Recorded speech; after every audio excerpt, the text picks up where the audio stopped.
how to fix TikTok messages not sending. So for this, first long press on TikTok app,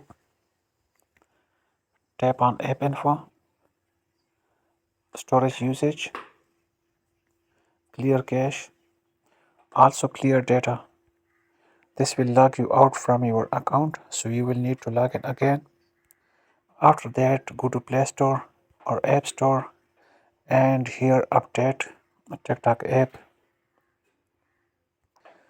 If this still not working, then check your account privacy because TikTok not allowed to send message of under 18 years of age. And also check if someone have not followed you, you can't send message to him. So if you are both following each other, then you can send message